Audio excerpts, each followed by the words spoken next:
Habíamos dejado avanzado de que íbamos a hablar de esto. Estuve tentado a pasar al capítulo 8 de inmediato. El capítulo 8 es mucho mejor.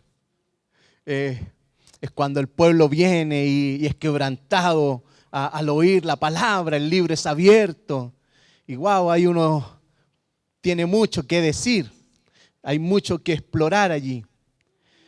Pero habíamos dicho que íbamos a hablar acerca de lo que ocurría en los últimos versículos de Nehemías 7 y que de verdad espero que eso nos pueda ayudar a nosotros a tener una comprensión cada vez mejor de quién es Dios, de cómo Él obra, de cómo Él actúa. Todos los versículos que voy a compartir van a estar en la Nueva Traducción Viviente, para que los hermanos ahí que nos ayudan sepan que todo lo que vamos a ver es Nueva Traducción Viviente. Dice de esta manera: otro grupo regresó en esos días de las ciudades de Tel Mela, Tel Harsar, Kerub, Abdán e Imer. Sin embargo, ni ellos ni sus familias pudieron demostrar que eran descendientes de Israel. Ese grupo, incluso a las familias de Delaía, Tobías y Necoda, un total de 642 personas, también regresaron 3 familias de sacerdotes, Abaía, Cos y Barzillai. Este Barzillai se había casado con una mujer que era descendiente de Barzillai, de Galaad, y había tomado el nombre de la familia de ella. Buscaron sus nombres en los registros genealógicos, pero no lo encontraron. Así que no calificaron para servir como sacerdotes. El gobernador les dijo que no comieran de la propiciación de los sacrificios que correspondía a los sacerdotes hasta que un sacerdote pudiera consultar al Señor sobre este asunto por medio de Urim y el Tumín, o sea, el sorteo sagrado. También quisiera que pudiéramos de manera complementaria leer Esdras, capítulo 2, versículos 61 al 65. Dice: también regresaron 3 familias de sacerdotes, Abaía, Cos y Barzillai. Este Barzillai se había casado con una mujer que era descendiente de Barzillai de Galaad y había tomado el nombre de la familia de ella. Buscaron sus nombres en los registros genealógicos, pero no lo encontraron, así que no calificaron para servir como sacerdotes.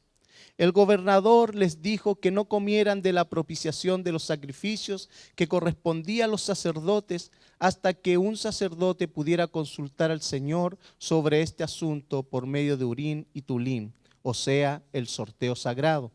Así que un total de 42.360 personas regresaron a Judá, además de 7.337 sirvientes y 200 cantores, tanto hombres como mujeres. Vamos a orar. Padre, te queremos dar gracias en esta hora de la mañana. Sin duda, estos versículos de Nehemías 7 son bastante complejos. Cuando nos toca enfrentarnos a este tipo de pasajes, nos vemos tremendamente incapacitados. Pero Señor, creemos que en medio de tu gracia, en medio de tu sabiduría, sabrás darnos y ayudarnos a poder exponer con claridad y con un buen entendimiento lo que podemos extraer de esta experiencia, de este relato que nos presenta Nehemías en estos versículos. Yo te pido, Señor, por la vida de la iglesia, por cada hermano, hermana que está presente en esta mañana, que cada uno de nosotros podamos ser enseñados y podamos ver cómo los principios escriturales de tu palabra están plasmados para nuestra edificación y nuestra enseñanza. Ayúdanos, Señor, para que podamos prestar oídos y estar atentos a lo que tú quieres enseñarnos como iglesia. Te pedimos todo esto en el nombre del Señor Jesús. Amén y amén. Puede tomar su asiento, hermano.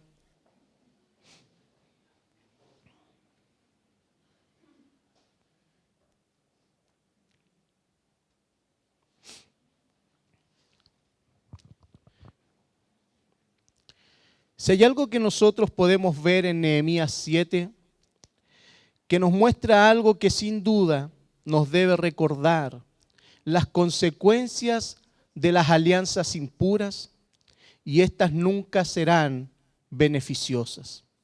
Si hay algo que nos muestra este pasaje, que las alianzas impuras siempre tendrán consecuencias, que no serán para nada beneficiosas, sino que todo lo contrario.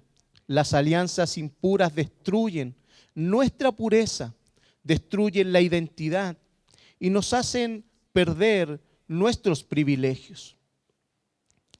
El pecado produce consecuencias que nosotros no podemos evitar, aunque nos arrepintamos de manera genuina y seamos perdonados de manera genuina, las consecuencias nos seguirán. Y deberemos aprender a vivir con ellas. Pero debemos aprender a vivir con esas consecuencias mirando y abrazando la gracia inmerecida que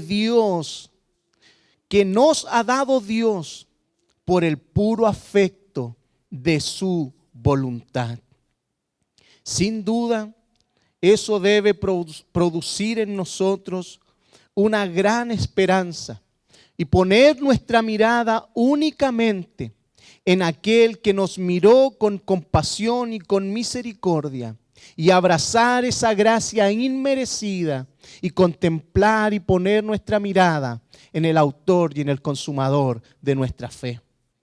Hermanos, tú y yo, a lo largo de nuestra vida, vamos a vivir consecuencias de nuestros pecados, o quizás estemos viviendo consecuencias de nuestros pecados. Pero nosotros no debemos menospreciar esas consecuencias, porque esas consecuencias nos deben hacer levantar nuestra mirada, como dice Hebreos, poniendo nuestros ojos en Jesús, porque solo Él es el autor y consumador de nuestra fe. Eso es lo que vamos a ir viendo en estos versículos.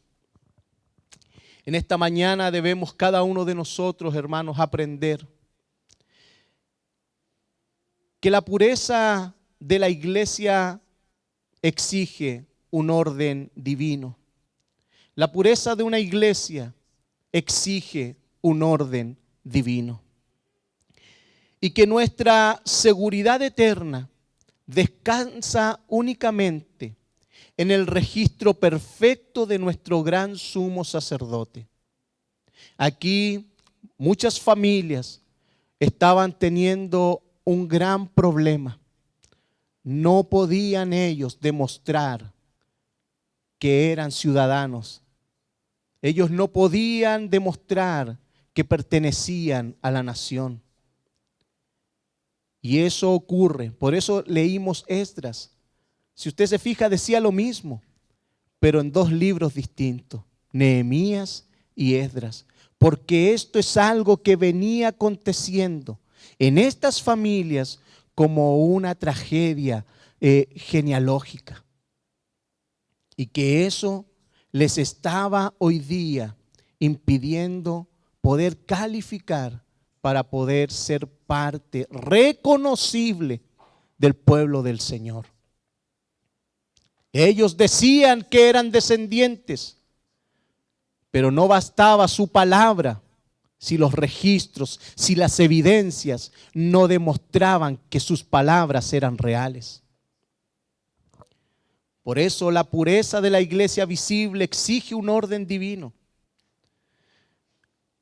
y que nuestra seguridad eterna descansa únicamente en el registro perfecto de nuestro gran sumo sacerdote. Hermanos, como congregación debemos comprender que nadie puede presentarse ante un Dios santo basándose en credenciales humanas, sino solo a través de la obra mediadora de Jesucristo.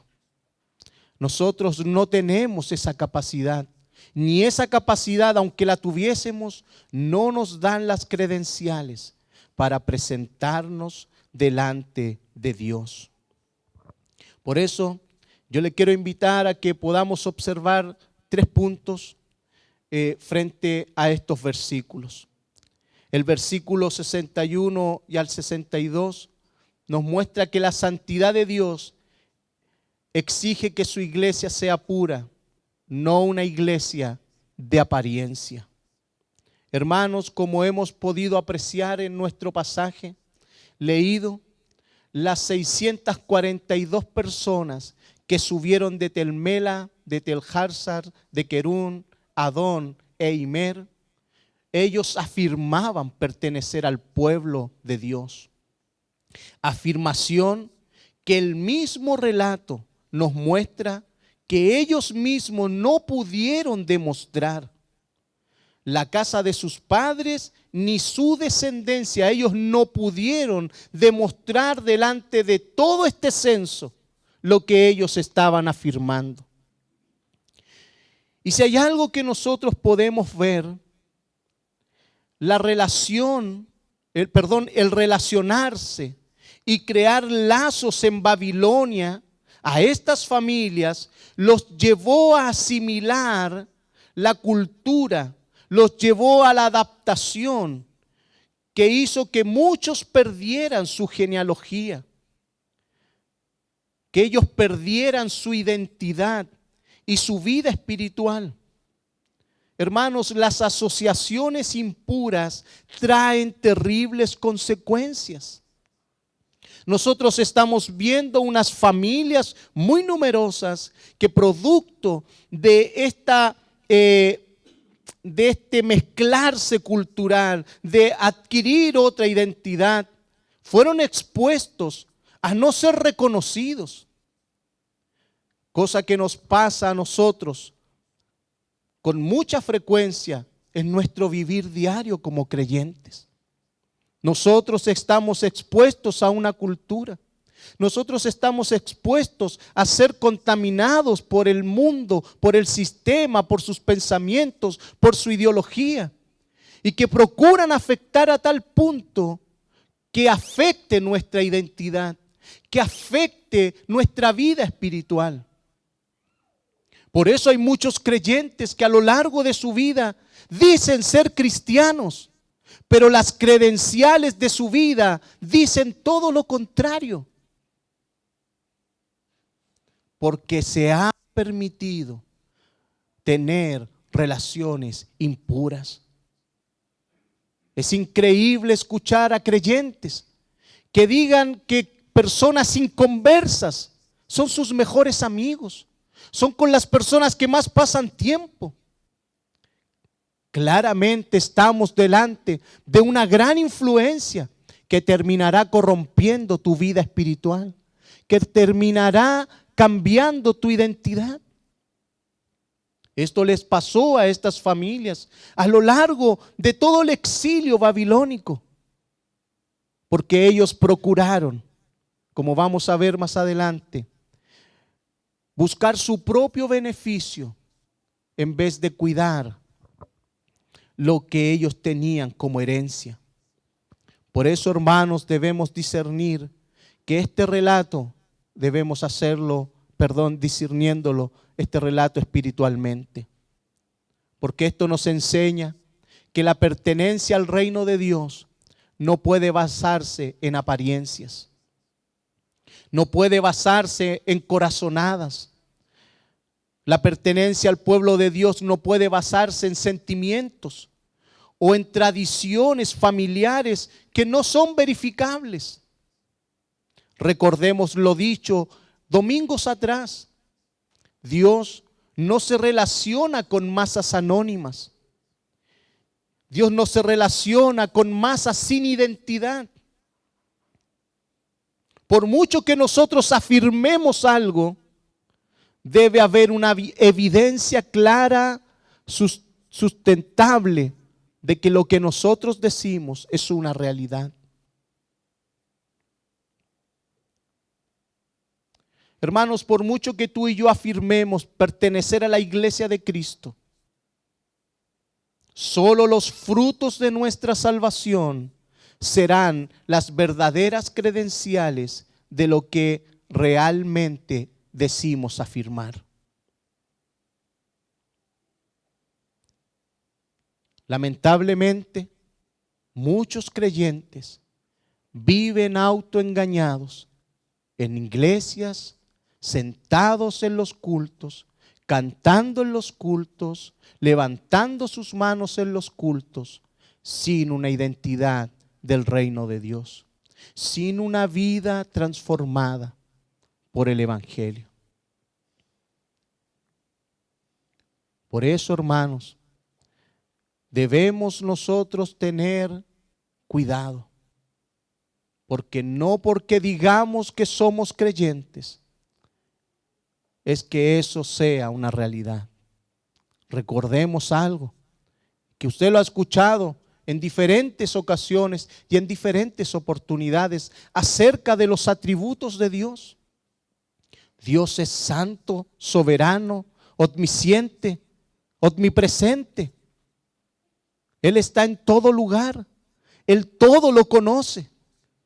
Hermano, Él sabe quién eres tú y quién soy yo. Él sabe si hoy nosotros estamos viviendo una vida de apariencia. Él lo sabe.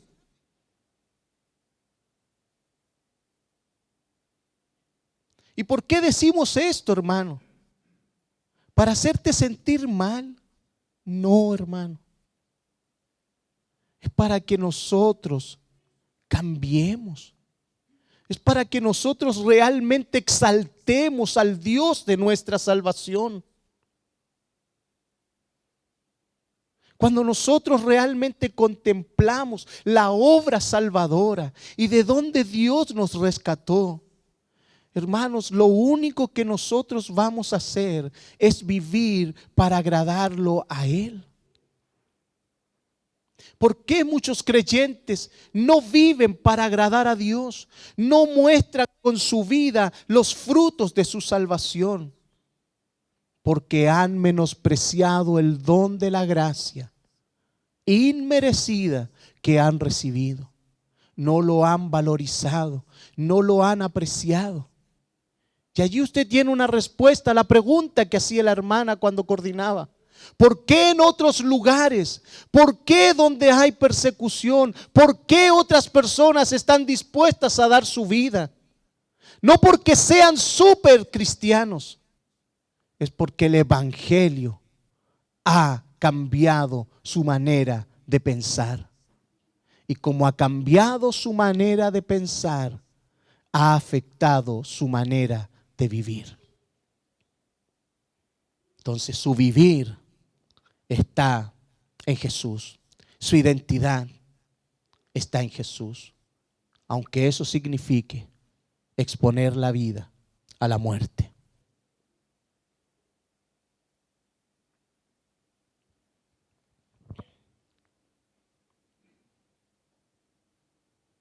¿Cuáles son nuestros fundamentos escriturales a lo que estamos diciendo? De que pertenecer al cuerpo de Cristo, su iglesia. ¿Son estos tus fundamentos? Porque estos fundamentos pueden ser vistos por dos aristas si aplicamos la distinción teológica entre la iglesia invisible y la iglesia visible. La iglesia invisible es el número total de los elegidos por Dios desde la eternidad. Y solo Dios conoce perfectamente quiénes son suyos en la iglesia invisible. Nosotros no sabemos cuál es el número que asciende a todos los salvados, pero Dios sí lo conoce. Dios sí conoce a esa iglesia invisible. Pero nosotros sí podemos conocer algo. Lo mismo que conoce Dios. No perfectamente, pero sí podemos conocer.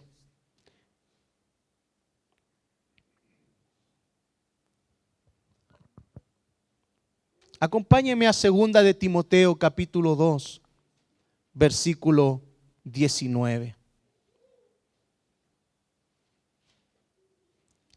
Dice de la siguiente manera: sin embargo, la verdad de Dios se mantiene firme como una piedra de cimiento con la siguiente inscripción: el Señor conoce los que son suyos, y todos los que pertenecen al Señor deben apartarse del mal. El Señor conoce a los que son suyos, hermano. Y los que son suyos deben apartarse del mal. Hermanos, Dios posee el registro perfecto y soberano de su pueblo. Él selló, el sello de su propiedad es doble. El conocimiento divino es uno. Ese es el sello. Dios nos conoce, el Señor conoce a los que son suyos. Pero el otro sello, el doble sello, es la santidad práctica del creyente. Ese es el segundo. Apartarse de iniquidad todo aquel que invoca el nombre de Cristo. Hermanos, Él te conoce, Él nos conoce. Y debemos estar seguros en Él. Pero Él también nos dice que como nos conoce, nos manda a que debemos apartarnos del mal. También existe la iglesia visible. Y la iglesia visible son aquellos que profesan externamente y visiblemente la fe y la obediencia a su palabra en sujeción a Dios como sus hijos. Esa es la iglesia visible. Esa es la iglesia que hoy tú y yo podemos ver. Si tú te pones de pie y miras a tu alrededor, ahí está la iglesia visible. Yo estoy delante de todos ustedes y yo veo la iglesia visible. Y esa iglesia visible son aquellos que profesan externamente y visiblemente la fe y la obediencia a su palabra en sujeción a Dios como sus hijos.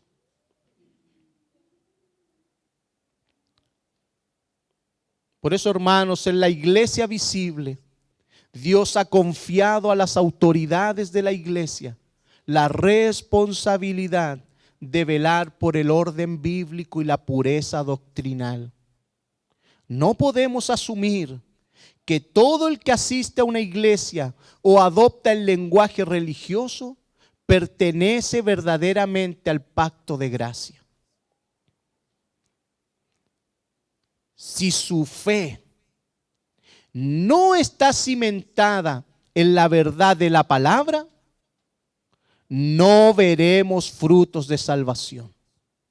Sin duda nosotros no podemos ver como Dios conoce a los que son suyos.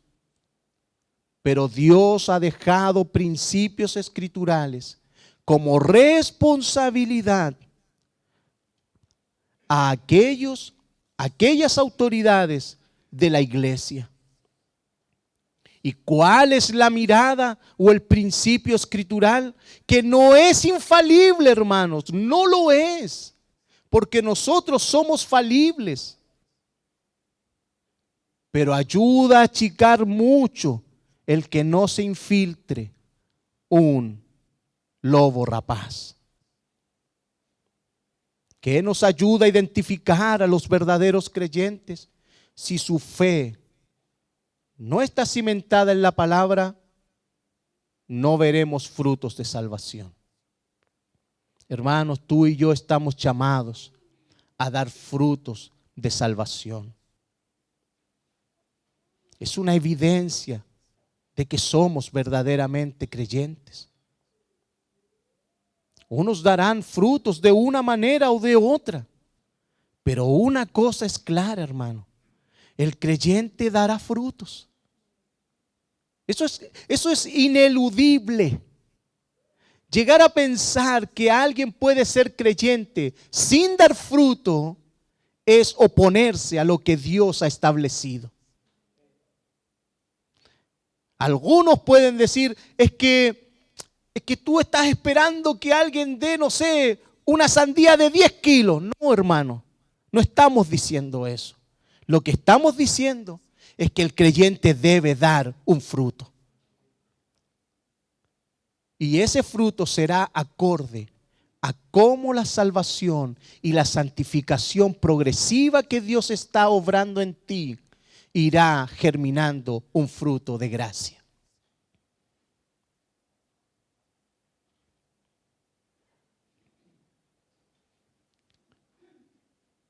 Porque si una vida está cimentada en la verdad, hermanos, en la verdad de las palabras de Dios, sin duda alguna, habrán frutos visibles de su salvación. Y eso será evidente. Tú no tienes que andar con un cartel haciéndote propaganda. Hermanos, los frutos de la salvación de un creyente se ven. Se ven.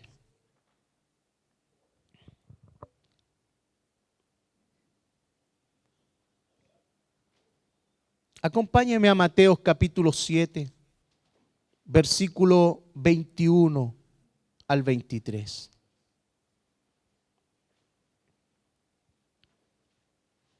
El mismo Señor Jesús dijo esto. No lo digo yo. No todo el que me llama Señor, Señor, entrará en el reino de los cielos. ¿Quiénes serán los que entrarán en el reino de los cielos? Solo entrarán aquellos que verdaderamente hacen la voluntad de mi Padre que está en el cielo. El día del juicio, muchos me dirán: Señor, Señor, profetizamos en tu nombre, expulsamos demonios en tu nombre, e hicimos muchos milagros en tu nombre. Pero yo les responderé: nunca los conocí. Aléjense de mí, ustedes que violan la ley de Dios.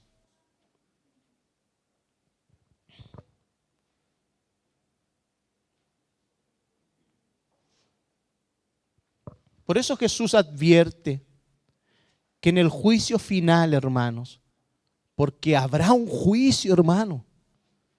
Mire, ¿sabe qué? Yo a lo largo de un tiempo, como que muy poco se predica del juicio, de que viene un juicio. A veces sí, es verdad, y es importante enseñar la vida práctica de cómo debemos vivir el aquí y el ahora. Pero no olvidemos esto, porque esto también nos ayuda a caminar con firmeza, que habrá un juicio, hermanos. Por eso Jesús advierte que en el juicio final muchos van a alegar, muchos van a tener la personalidad, para no decir patudez. Muchos van a tener una personalidad única y le van a decir: pero Señor, yo iba todos los domingos, yo ofrendaba, yo hacía el aseo, yo estaba en los controles, yo coordiné, yo prediqué, yo toqué un instrumento, etcétera, hermano.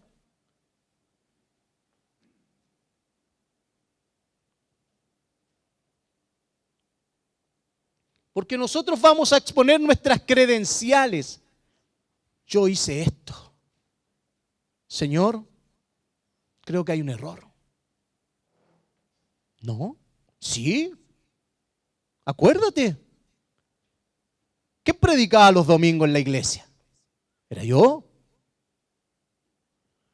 Señor, hay un error. ¿Quién dirigía la oración los días miércoles? ¿Era yo?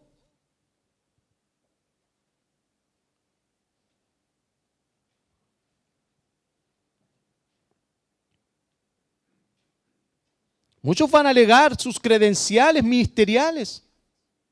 En tu nombre profetizamos. Pero serán rechazados porque Cristo nunca los conoció. Hermanos, la autoproclamación sin un fundamento real en Cristo es destructiva. El autoproclamarse es destructivo, porque eso es lo que va a ocurrir en el día del juicio final. Muchos se van a autoproclamar porque van a decir, yo hice esto otro. Y lo hice en tu nombre, ¿eh? Ojo, fue en tu nombre.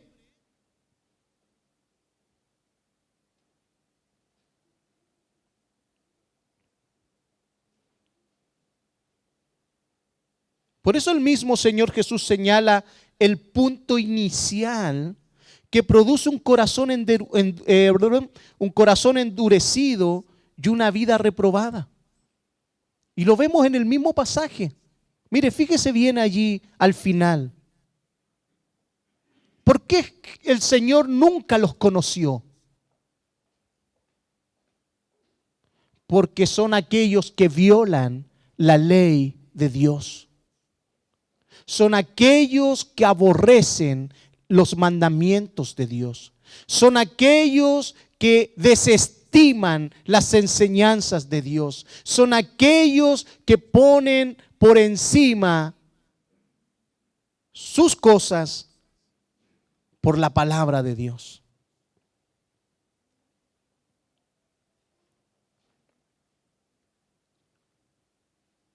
Por eso les dice, aléjense de mí ustedes que violan la ley de Dios. Hermanos, cuando modelamos nuestras vidas personales o nuestra vida congregacional, poniendo nuestros pensamientos, nuestras ideas por sobre los mandamientos y principios escriturales dados por Dios para cuidar y preservar a su iglesia en santidad, sin mancha y sin arruga, claramente esto aplica a todos nosotros, pastores, maestros, líderes, aún creyentes más nuevos. No hacer lo que la Biblia enseña es violar la ley de Dios.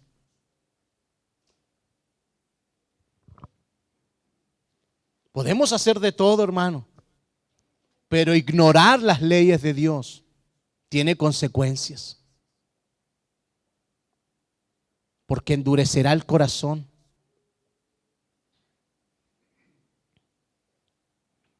Producirá una vida reprobada por Dios. Porque nos estamos resistiendo a Él. Por eso el Señor le dijo a estas personas, no los conozco. No los conozco.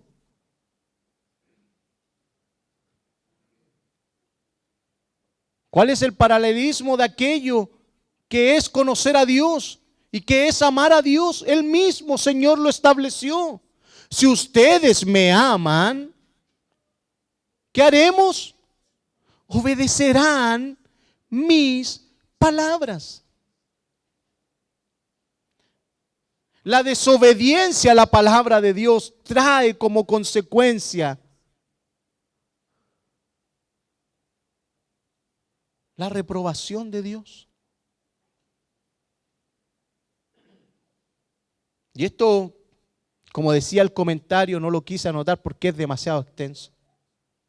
Es un camino directo a la apostasía, hermano. Porque así comienza la apostasía.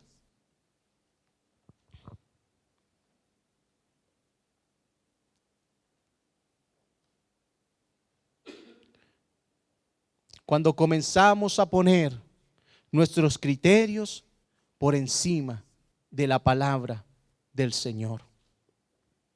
Como segundo punto, lo vemos en los versículos 63 al 64 de Nehemías 7.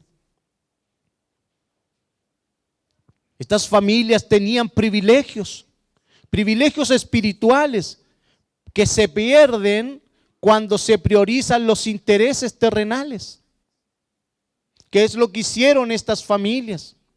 Buscaron mantener su asociación, su línea familiar, su estatus social, y descuidaron su genealogía, descuidaron su herencia espiritual. Hermanos, a veces un pequeño descuido puede llevarnos a grandes desastres que podamos lamentar amargamente. Por eso el caso de los hijos de Barzillai es trágico, hermano. Porque un antepasado de esta línea sacerdotal decidió tomar el nombre de su suegro, Barzillai el Galaadita. Y eso lo encontramos ahí en 2 de Samuel 19, versículo 31 al 32. Si esto, hermano, viene desde mucho antes. Hermanos, las consecuencias de mezclarse y de tener alianzas impuras no era allí solo en el censo, algo que estaba ocurriendo allí. Era algo que venía arrastrándose de mucho tiempo y afectó a una gran cantidad de familias.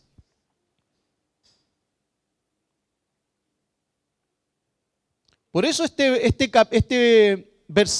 capítulo de Samuel relata que fue un hombre de gran riqueza, que era una influencia social. Y adoptaron ese nombre, la familia de Barzillai. Probablemente buscaban asegurar una herencia material o buscaban asegurar un prestigio social en Galaad. Pero al hacerlo, descuidaron su registro en las listas sacerdotales de Leví. Generaciones después, sus descendientes buscaron sus nombres en los libros oficiales y no lo hallaron. Por haber mezclado su identidad con los intereses de este mundo. Estos fueron declarados inmundos.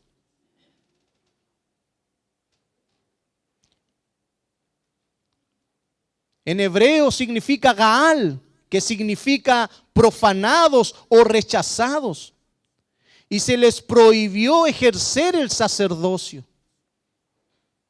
por el simple hecho de que alguien en el pasado pensó en sí mismo, buscó su propio bien, sin saber que afectó generaciones después, que sus registros ya no estaban.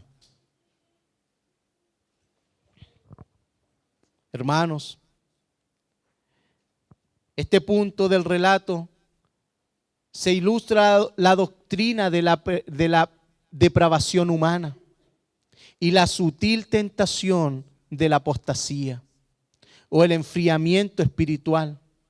Cuando los creyentes o las iglesias priorizan el éxito secular, la aceptación cultural o las riquezas materiales por encima de la fidelidad a las demandas del pacto de Dios, se pone en riesgo el testimonio y sus privilegios espirituales.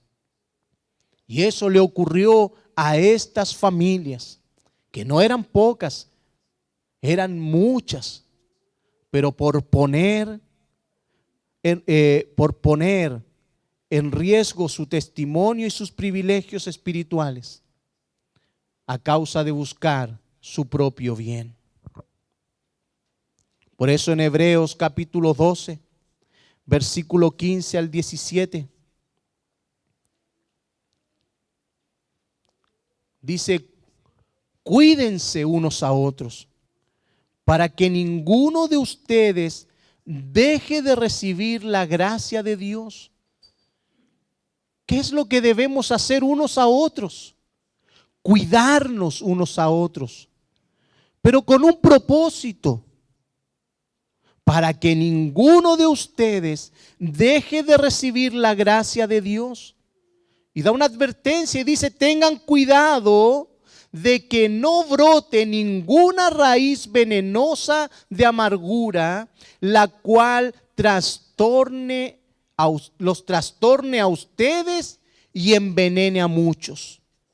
Asegúrense de que ninguno sea inmoral ni profano como Esaú, que cambió sus derechos de primer hijo varón por un simple plato de comida. Ustedes saben que después, cuando quiso recibir la bendición de su padre, fue rechazado.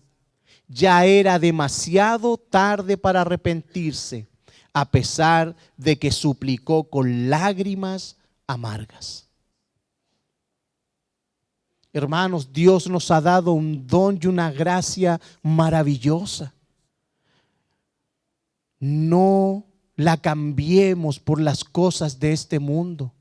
Tú joven, tú señorita, tú niño que estás creciendo, no te dejes influenciar por este mundo.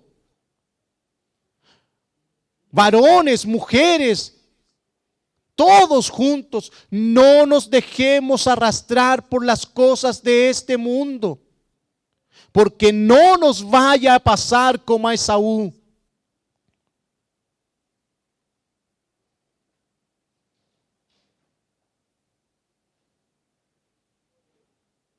Porque ¿qué pasa si descuidamos una salvación tan grande, hermano? ¿A dónde nos van a llevar esas consecuencias? ¿A dónde nos van a arrastrar los pecados por descuidar la gracia?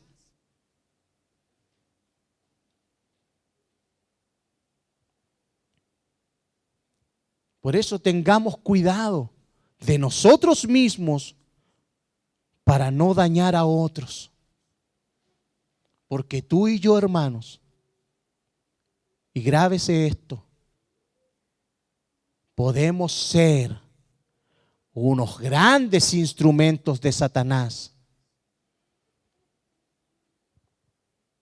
si le permitimos que nos use.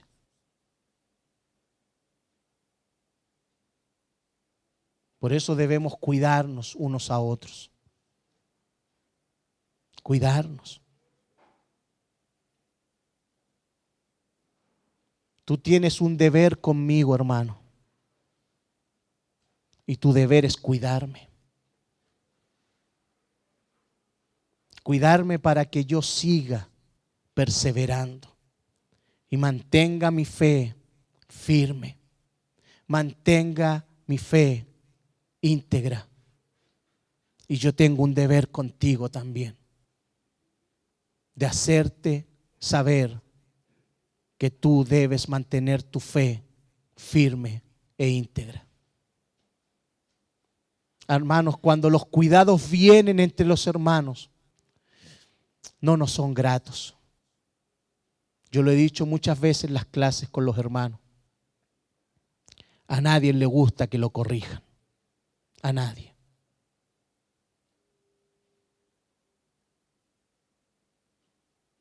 Pero pucha que es necesario muchas veces que nos corrijan. No nos es grato. Que levante la mano al que le gusta ser corregido siempre. Nadie, hermano.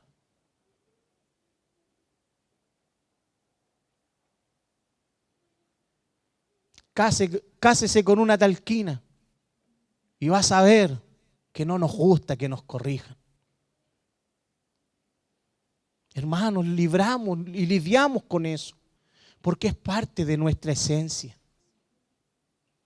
Pero no permitamos que esas cosas no sean para nosotros aprovechables, porque es lo que Dios nos manda hacer unos con otros, cuidarnos. ¿Y cuidarnos para qué? A mí me gustó lo que dice este pasaje, para que ninguno de ustedes deje de recibir la gracia de Dios. Apreciemos el cuidado, hermano, porque tiene ese fin, para que ninguno dejemos de recibir la gracia de Dios.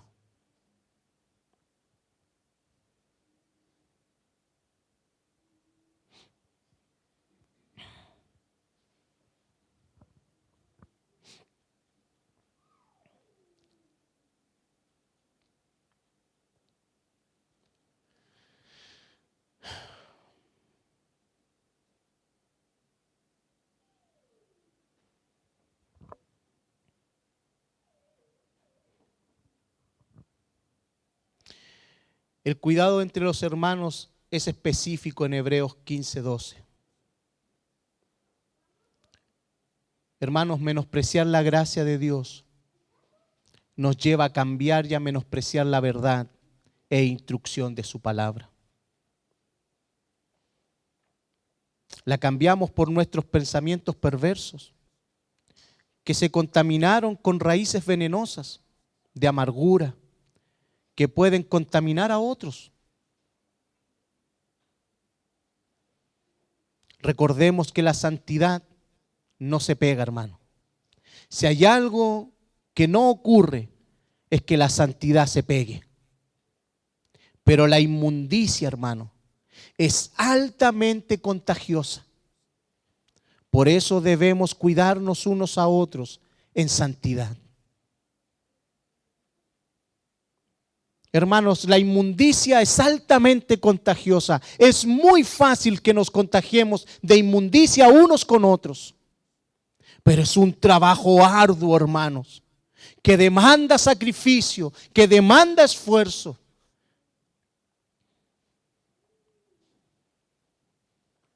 Que nos santifiquemos unos a otros en el temor y el amor del Señor. Eso demanda sacrificio, renuncia, esfuerzo, humildad, sencillez, mansedumbre. Demanda todo eso en nuestras vidas, hermano. Por eso la confesión de fe de Westminster señala que la disciplina eclesiástica es necesaria para prevenir que las cosas sagradas sean profanadas. Dios es celoso de su gloria y no compartirá su adoración con los intereses del mundo. La iglesia debe velar de no usar medios carnales y personas carnales en oficios del culto público para ofrecer sacrificios a Dios. La iglesia debe cuidar eso.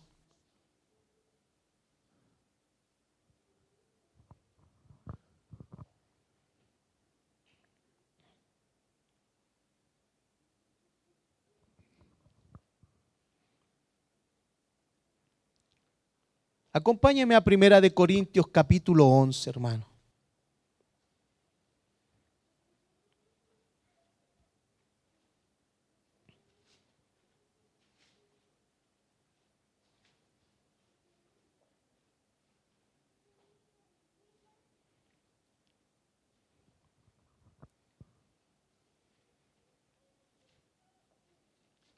Versículo 27 al 29. 1 Corintios 11, versículo 27 al 29. Dice, por lo tanto, cualquiera que coma este pan o beba esta copa del Señor en forma indigna, es culpable de pecar contra el cuerpo y la sangre del Señor. Por esta razón, cada uno debería examinarse a sí mismo antes de comer el pan y beber de la copa. Pues si alguno come el pan y bebe de la copa sin honrar el cuerpo de Cristo, come y bebe el juicio de Dios sobre sí mismo. Y cada vez que nosotros leemos esto, hermanos, nosotros ¿a qué lo asociamos? A la cena, ¿no es cierto? A la cena. Pero eso es demasiado limitado. Por eso Pablo advierte sobre la participación de la mesa del Señor indignamente, sin discernir el cuerpo del Señor, descuidando la santidad de la comunión. ¿Quién lo hace? Descuidando la santidad del Señor. Quien hace eso atrae disciplina y juicio sobre sí mismo, perdiendo el gozo de la comunión con Dios. Esto que Pablo escribe, y aquí yo quiero que preste atención. ¿Por qué? Porque nosotros somos muy rápidos a responder cuando oímos esta clase de enseñanzas. Porque si nosotros estamos leyendo lo que dice Primera de Corintios, cualquiera que tome el pan o beba esta copa del Señor de forma indigna es culpable de pecar contra el cuerpo y la sangre. Pero si nosotros somos pecadores, escucha, ¿cómo? A ver, ¿cuál es el término medio? Aquí está el término medio, hermano.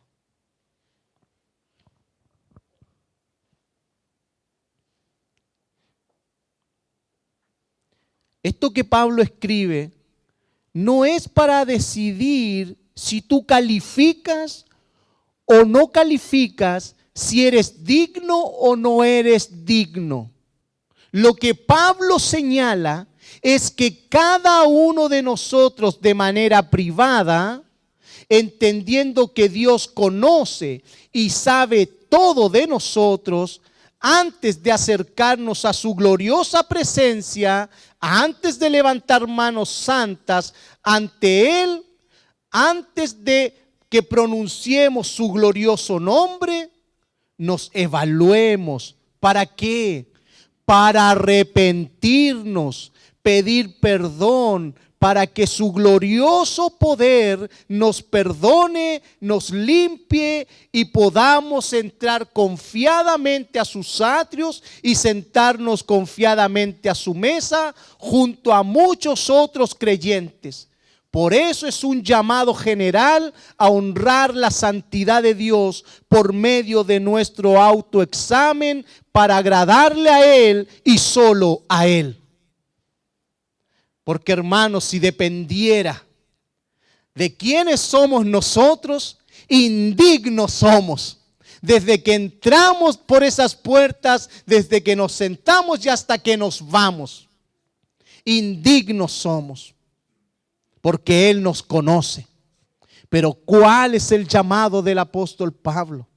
No solo en la mesa, no solo cuando participamos del sacrificio de la cena, de conmemorar la cena del Señor, sino de nuestro culto público, de nuestras reuniones, de nuestro acercarnos al Señor. ¿Acaso tiene mayor impacto el acercarnos a compartir el pan y el vino y no tiene el mismo impacto cuando nos reunimos cada domingo a cantar y a exaltar el nombre de nuestro Dios y a oír su palabra? ¿Hay alguna distinción con aquello? Por eso es que el apóstol Pablo nos invita a que cada vez que vengamos a su casa, cada vez que nos reunamos, nos examinemos para que vamos de manera oportuna y pronta a las plantas del Señor, como dice Primera de Juan, que si nosotros confesamos nuestros pecados, Dios, que es fiel y justo, nos perdonará. ¿Y qué más hará, hermano? Que a mí me encanta eso. ¿Qué hará? Nos limpiará. Y podremos estar delante de Él con manos santas. Y quizás el próximo domingo tengamos que hacer exactamente lo mismo. Y el próximo domingo exactamente lo mismo. Es que no perdamos de vista la gloriosa santidad de Dios y nosotros hagamos algo trivial la presencia de Dios en nuestras vidas. Porque si eso sucede, hermanos, vamos a menospreciar su gloriosa presencia y vamos a disculparnos una y otra vez de pecados no confesados, pero que Dios sí nos conoce y que sabe que hemos abierto nuestra boca para decir: santo eres Dios, con labios impuros. Que hemos elevado nuestro corazón en adoración a Él, llenos de amargura, llenos de rencor. Él lo sabe. Este es el cuidado que debemos tener unos con otros, de ir a su presencia, entendiendo que Él es tan glorioso que debemos hacer lo que le dijo el Señor en el monte a Moisés: quítate esa sandalia, porque el lugar que pisas es santo. No estoy diciendo que este lugar sea santo, su estructura, pero la reunión de los santos es una reunión santa que amerita, hermanos, que tú y yo tengamos un temor reverente delante de Dios. Tú y yo no podemos seguir viniendo a su iglesia a reunirnos a la congregación como bien nos plazca. Es un error pensar que estamos autorizados a tener comunión con Dios, relacionarnos con Dios como nosotros pensamos. Dios es santo, hermanos, y Él demanda de los suyos santidad. Y si has pecado, como yo peco, hermanos, si yo no te estoy diciendo que yo no soy un pecador, yo creo que soy peor que todos ustedes. Pero necesito continuamente tener presente que cuando yo vengo delante de su iglesia a estar en comunión con los santos para adorar al Dios santo, debo hacerlo con un corazón y con una vida y una mente entendida en que la santidad de Dios está delante de mí, para no ser reprobado ni rechazado. Nos hemos preguntado alguna vez al salir cada domingo si nuestros cantos subieron a la presencia de Dios. Nos hemos preguntado si nuestra condición al oír su palabra ha sido una condición que exalta la grandeza al Dios al cual yo estoy escuchando. Eso es estar conscientes de que a quién hemos venido a adorar y a exaltar, hermano. Y ese es el cuidado que debemos mantener unos con otros, en el amor y la gracia. Lo vamos a dejar hasta ahí, hermano. Me queda un poco más, pero queda un domingo más. Pero hagamos, no porque nosotros lo provoquemos, hermano. Hermanos, Dios se manifiesta y se mueve en medio de su iglesia, cuando su iglesia también exalta y reverencia su santidad, hermano. A veces nos podemos desesperar y podemos cuestionarnos y preguntarnos por qué nos suceden estas cosas, por qué hay tanto enfriamiento, por qué hay tanta apatía. Hermanos, la respuesta es tan sencilla, es que hemos perdido de vista el temor del Señor. Entramos a su iglesia y ni siquiera tenemos la más mínima reverencia. Y no con esto yo voy a decir que tiene que hacerse esto, pero aún ni siquiera somos como esos viejos antiguos, hermanos, que nos daban un poco de lecciones en algunas cosas reverenciales delante de Dios. Ellos llegaban y ¿saben lo primero que hacían? Aquí, hermano, aquí estaban derramando sus lágrimas. Pero nosotros llegamos y nos sentamos y nos ponimos a comadrear. No con esto yo estoy diciendo, es que ahora todos ven. No, pero así como yo también he oído que a veces la iglesia ha dejado, pero que lo que ha dejado lo tome no como una tradición, sino por lo beneficioso que es para nuestras propias almas, hermano. Porque podemos nosotros decir, es que antes teníamos una sillita aquí y reverenciaban porque decíamos que ahí estaba el Espíritu Santo. o el Señor. No, hermano. No estoy diciendo que se vuelvan a esas cosas, pero sí a los principios que hacen que la vida del creyente, cada vez que se reúne, sea una vida temerosa delante de Dios. Volvámonos a reverenciar la santidad de Dios, porque donde Dios ve que su nombre es honrado, a Él le da un placer extraordinario estar con esos santos. Porque, hermanos, Él nos llamó para estar con nosotros. Si Él no nos llamó para que tengamos nuestra actividad de domingo. Y a ver qué vamos a cantar, a ver, ya esto cantamos, ya en la ofrenda, ya es la oportunidad, y ya la prédica, y gloria a Dios, y chao, nos vemos el próximo domingo. ¿Sabe por qué se ha mecanizado tanto? Porque hemos perdido el valor de lo que significa mirar a Cristo, mirar a Dios y caer rendidos y decir: Señor, yo soy tan indigno y cada día yo necesito que tú me sigas salvando, perseverando, santificando, porque yo quiero estar contigo. Porque tu obra en mí ha sido una obra que yo no podía y que no tengo cómo yo hacerlo. A veces cantamos y decimos: ¿cómo podré agradecer tanto amor que me has dado a mí? Pero a veces en nuestras conductas no reflejan lo que cantamos. Y Dios eso lo conoce, hermano. Dios eso lo ve. Yo te quiero invitar a hacer de tu vida como iglesia una vida reverencial cada domingo. Que cuando vengamos a exaltar el nombre del Señor. Y como dijo alguien en una oportunidad, ¿quién patentó el aleluya? ¿Quién patentó el gloria a Dios? No con esto yo le estoy diciendo: vuélvase loco y diga aleluya porque voló la mosca. O diga amén porque, no sé, le dio el impulso. Diga amén si usted está escuchando desde el púlpito o está escuchando al coordinador leyendo un salmo, leyendo una palabra que diga: Dios es glorioso y maravilloso. Y la iglesia dice: amén, porque es así.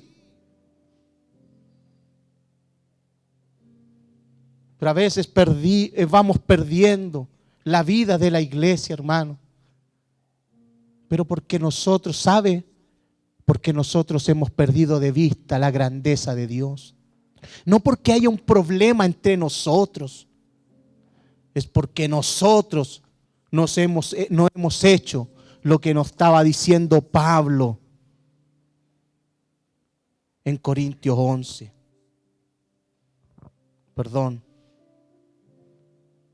En Hebreos 12. Cuídense unos a otros, para que ninguno de ustedes deje de recibir la gracia de Dios. Hermanos, que podamos nosotros ser compungidos en nuestros corazones y movidos a que cada vez que nos reunamos deje de ser más que una sola palabra de apariencia. Estamos delante de la palabra de Dios, sino que del corazón rendido. Porque eso es lo que comenzó a ocurrir, que lo vamos a ver cuando pasemos a Nehemías 8, cómo el corazón de toda esa comunidad fue quebrantado cuando el libro fue abierto. Porque no habrá ningún avivamiento a través de la historia que no sea provocado por la palabra de Dios. Yo no estoy apelando a las emociones, ni a que usted sienta cosas. Yo quiero que usted crea lo que hemos estado enseñando, que Dios es un Dios santo y su iglesia debe acercarse con santidad delante de un Dios santo, porque dice la palabra que sin santidad nadie verá al Señor, hermano. Y en eso tú y yo tenemos mucho que hacer, que es poner en práctica lo que estamos aprendiendo. Póngase de pie, vamos a orar. Señor, Te damos gracias. Ayúdanos, Señor, a aprender de estas familias que en los días de Nehemías habían perdido su linaje, su identidad. Quizás sin darnos cuenta, como iglesia, hemos perdido nuestra identidad, porque quizás, y que es lo más probable, hemos estado preocupados de observar otras cosas. Pero gracias porque hoy tú nos haces volver a replantearnos. Nos haces volver a que nos examinemos de manera privada, de manera personal. Que no ocurra lo que ocurre con esa abuelita que escucha el mensaje y que le dice al otro cómo te habló el Señor, sino que ocurra en nuestros corazones, en nuestras mentes, en nuestras conciencias, cómo me habló el Señor. Y que pueda examinarme cuáles son las cosas que yo debo dejar, pero que también pueda examinarme para ver cuáles son las cosas que debo comenzar a hacer. Porque la vida cristiana no es simplemente dejar cosas, sino que la vida cristiana también va acompañada de hacer cosas.